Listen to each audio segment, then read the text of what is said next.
Bakristo bavandimwe, Kristo yazakuzwe. Mbifurije kugira umunsi mwiza. Ni munyeme dusangiye amasomo matagatifu Kiliziya y'umubyeyi wacu yaduteguriye kuri uyu munsi. Isomo rya mbere, isomo ryo mu gitabo cy'iyimuka Misiri. Imbaga yose y'Abayisiraheli ihaguruka Elimu itaha mu butayu bwa Sini buri hagati ya Elimu na Sinayi. Hari ku munsi wa 15 w'ukwezi kwa kabiri kuva aho bimukiye mu Misiri. Aho mu butayu ikoraniro ryose ry'Abayisiraheli ryitotombera Musa na Aroni.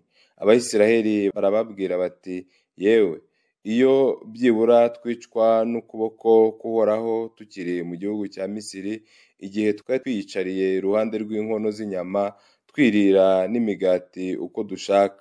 Ubu mwatuzanye muri ubu butayu kugira ngo mwicishe inzara iyi mbaga yose. Nuko Uhoraho abwira Musa ati, dore ngiye kubagushaho nk'imvura umugati uturutse mu ijuru, uko bukeye rubanda bazajya basohoka batoragure ibyo bakeneye uwo munsi. Nzabagerageza ntyo ndebe niba bazakurikiza amategeko yanjye cyangwa niba batazayakurikiza. Ku munsi wa 6 nibategura ibyo bazaba batoraguye, bazasanga ari inshuro 2 z'ibyo batoragura buri munsi.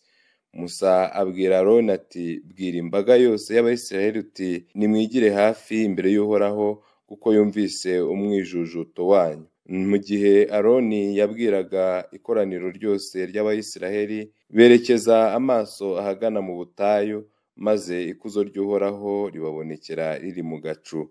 Uhoraho abwira Musa ati, numvise umwijujuto w'Abayisiraheli. Babwire uti, nimugoroba mu kabwibwi murarya inyama, n'ejo mu gitondo muzahage umugati, maze mumenyereho ko ari njye Uhoraho Imana yanyu. Ngo bugorobe haduka inkware zigwa ari nyinshi mu ngando, na mu gitondo basanga mu mpande z'ingando hatonze ikime kibambitse. Icyo kime kimaze kweyuka, babona mu butayu utuntu tumeze nk'utubuto twererana nk'urubura ku butaka. Abayisiraheli baritegereza maze barabazanya bati, manhu, ari byo kuvuga ngo iki ni iki, kuko batari bazi icyo ari cyo. Musa arababwira ati, icyo n'umugati Uhoraho abahaye ngo murye. Iryo ni ijambo ry'Imana. Zaburi. Nyagasani, duha umugati wo mu ijuru. Abakurambere bacu bakomeje gucumura ku Mana ho mu butayu, bagarambira Imana isumba byose, biyemeza kwinja Imana bayaka ibyo kurya ngo bahage. Bitotombeye Imana bavuga bati, mbese Imana yashobora kuduterera ameza mu butayu? Kuko batari bizeye Imana, ntibiringire ubuvunyi bwayo. Ibanyanyagizaho manu ngo barye, ibaha ingano zo mu ijuru. Muntu arya umugati w'abamarayika, iboherereza ibiribwa bibamaze ipfa. Ibamanuriraho inyama zinganya ubwinshi n'umukungugu, ibagushaho inyoni z'uruhuri nk'umusenyi wo ku nyanja. Bararya maze barahaga, ibamara ityo irari bari bafite. Nyagasani Yezu nabane namwe. Amagambo yo mu Ivanjili ntagatifu uko yanditswe na Matayo. Uwo munsi Yezu ava imuhira maze yicara ku nkombe y'inyanja.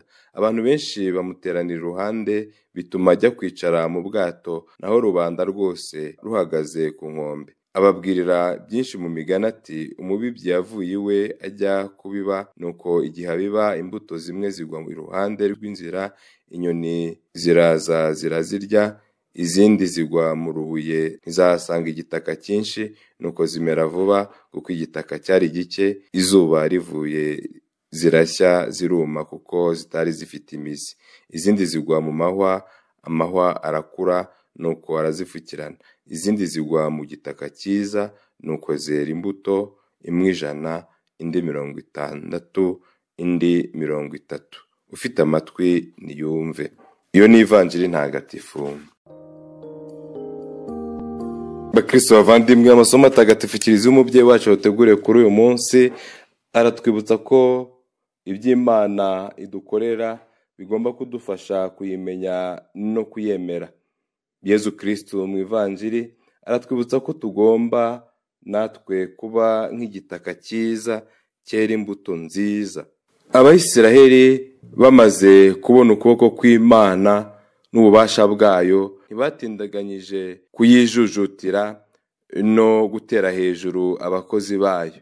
Natwe rimwe na rimwe hari igihe duhura n'ibibazo bikomeye mu buzima bwacu, bikatwibagiza ko Imana ihari kandi yadukoreye ibitambutse ibyo tunyuramo. Imana iraturinda, ikatuba hafi, nubwo ibyo bidakuraho ko dushobora guhura n'ingorane, ariko nta na rimwe tugomba kuyijujutira no gutekereza ko yadutereranye. Ahubwo ibyo dukorera byose bigomba kudufasha kurushaho kuyikomeraho, kuko ariyo idukomeza. Imana rero ihora iteka yifuza ko twayimenya, ikifuza ko twamenya ububasha bwayo, maze tukayikunda, tukayikundisha abantu. Imana izi ibyacu kandi ububasha bwayo buraturengera.